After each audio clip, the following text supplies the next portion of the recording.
Overall shades are on those of visual peers and not those of high news. Its audience or its advertisers. The statements made do not constitute medical, legal, or financial advice. And for advice tailored to your specific situation, please consult with a licensed professional.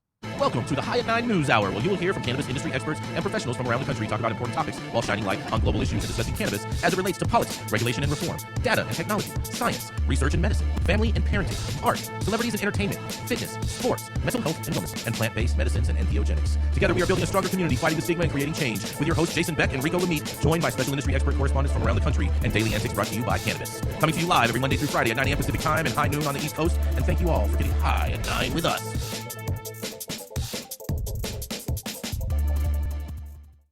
Yeah, good morning, buddy. That's right. It is Friday, December 20th. And today is Go Caroling Day, you guys. Dr. Mark, do you go caroling out there in the snow? I don't go caroling in the snow, but I do sit around with my family around a Christmas tree and play Christmas carols and sing songs. So I stay in the warmth of my house when I do that. Fair enough. I bet you, being a chemist and whatnot, make an amazing hot chocolate.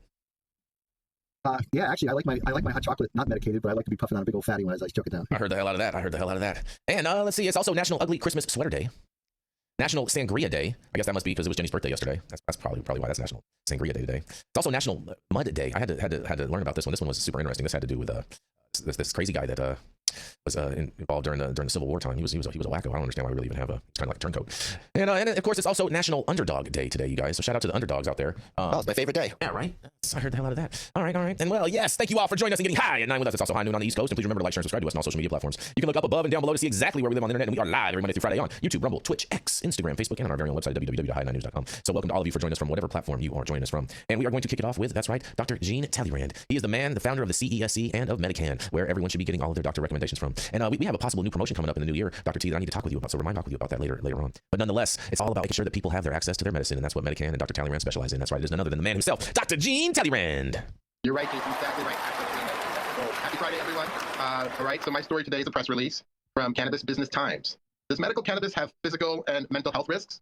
Rutgers Health kicks off a study by Tony Lang. With medical cannabis use becoming widely accepted, Rutgers Health researchers are studying its potential physical and mental health effects on patients. The goal of the 5-year study, which is funded with a $686,376 grant from the National Institute on Drug Abuse, is to study the potential therapeutic benefits of medical cannabis, as well as its side effects and possible harms to health. Researchers will examine the risk for cannabis use disorder, or CUD, a complex condition involving a problematic pattern of cannabis. Previous research indicates that after using medical cannabis for 3 months, nearly 20% of people will develop CUD, including increased tolerance and dependence. There's been a rapid expansion of medical cannabis use, but we lack clarity related to potential risks, said Tammy Chung, a project's lead researcher and psychiatry professor within the Rutgers Institute for Mental Health, Healthcare Policy, and Aging Research. For example, should our criteria for assessing cannabis use disorder be the same for therapeutic and recreational users? And what type of guidelines should we apply for individuals using cannabis both recreationally and for therapeutic reasons? There are gaps in our knowledge, and the answers are important to informing healthcare decisions.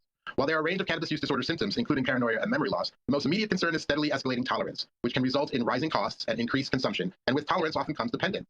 It's important to note that not all patients using medical cannabis develop CUD, Chung said, but some do, and right now, we can't be sure who's at risk. To provide the best support, we need to learn more about all relevant factors. The more we understand, the more effective our counseling resources can be. Participants in the Rutgers Health study must meet New Jersey's qualifications for legal cannabis use and have a valid New Jersey medical cannabis program card authorizing therapeutic use.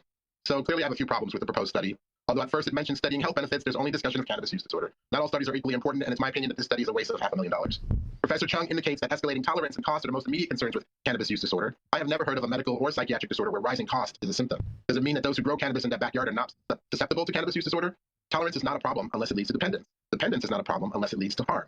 Tolerance is a normal process. Tolerance becomes a problem with alcohol abuse, where it leads to severe withdrawal symptoms like seizures and death. Cannabis use usually escalates in the first 5 years, then levels off in the next 5 years, and then starts to decrease afterwards without problems. I suspect the prevalence of cannabis use disorder is much lower than 20%. If harm is truly an indication, it's likely less than 1%. The consequences of cannabis use disorder is not cirrhosis or dementia, like it is with alcohol. People who smoke cannabis are not getting lung cancer and emphysema, like they do with tobacco. However, searching for problems where there are none seems to be the mission of the National Institute of Drug Abuse. This is Dr. Jean Talleyrand with High at 9 News. Interesting. Dr. T, this is a waste of $500,000. That's what I think. I personally agree with you. I mean, I think a lot of this whole CHS of his area. So I think a lot of it could also be a lot of different misdiagnosed. Well, but a lot of doctors want to look for that scapegoat as far as cannabis to say, oh no, it's CHS. Da da da. And I'm not. I do believe that CHS does exist. So I don't want people to think that I'm a CHS denier. Wait, but you mean CUD? CUD.